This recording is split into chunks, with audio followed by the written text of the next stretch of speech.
guys, it's Beth from Past the Plants, and today we are going to make vegan lasagna toast. What? Vegan what? Yes, it's lasagna toast. And it's a thing because I just said it so. I said so, it's a thing. Avocado toast ain't got nothing on lasagna toast. The story of how this came to be is that my husband's not a big pasta person. And so I make all this beautiful sauce, and what do I have to put it on? Although he does eat lasagna, but he's just like not a noodle person. And so I've thought, oh, he's like, well, just give me a big bowl of the sauce. And I thought he was joking. I think he was joking.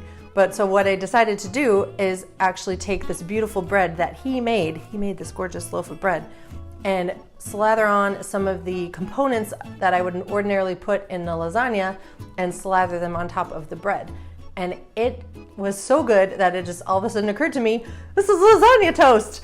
So I'm just gonna show you how I do it because it is really great and you should make it. Let's get started. So we have our vegan vegetable bolognese here. This is made completely of plants and seeds. There's no soy, nuts. It's just like all completely allergy friendly and delicious.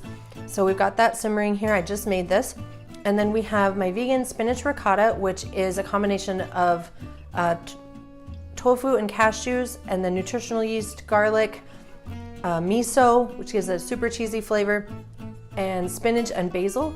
And then, of course, because I use it in almost everything, my savory cashew cream, which is going to be the cheese that we drizzle over the top before the toast gets broiled. So this is a beautiful loaf of sourdough that my husband baked. He bakes this every week. It's amazing.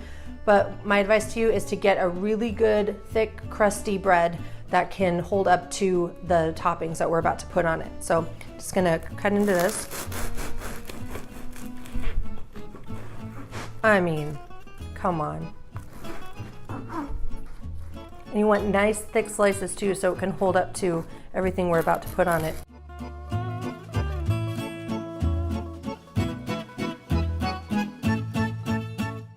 So we're gonna put these under the broiler, watch it for about 2 to 3 minutes, just until it's nice and brown and toasty on top, and then we'll continue the layering process.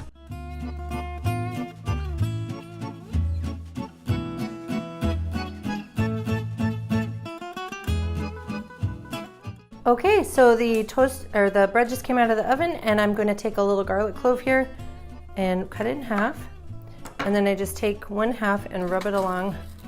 You need to do this while it's hot, and it basically just kind of melts the garlic clove right on top of the bread. It just adds some extra flavor. This is like already breaking down. And now we are going to do a layer of the ricotta. Big old slather. Yum. This is like a meal in itself. You've got your protein covered, you've certainly got your veggies covered, and you've got your healthy fats from the cashew.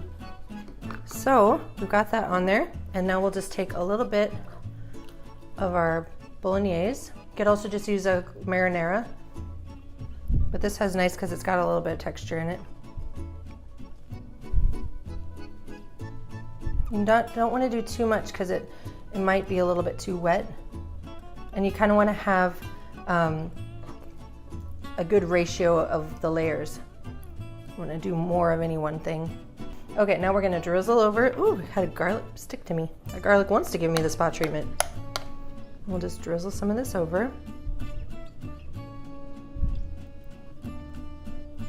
Now you could eat it like this if you wanted to, if you didn't want to broil it again.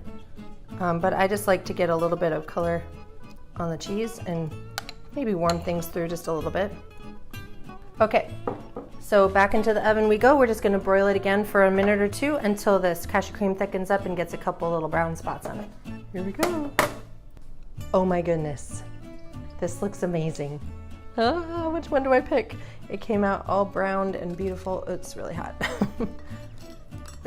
Look, it's just gorgeous. Oh man, I don't know if I'm ready for this goodness.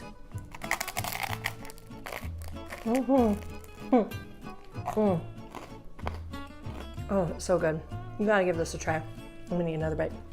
So the quality of the bread is key here.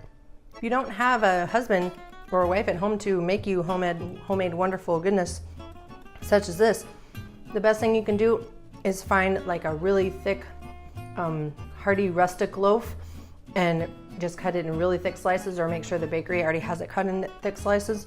You need it to be really dense, but still like chewy and tender, so it will hold up to all of these layers. If you have any questions on how to make this, or you need all the recipes for the components, just head on down to the description and there's links to everything that you need. And actually all of these components have videos connected with them, so you can see exactly how they're made. If you have any other questions or just want to give us a thumbs up, do that down below. Don't forget to watch all of our other videos and like and subscribe so we can keep sending you the plant-based goodness. Have a great day, guys.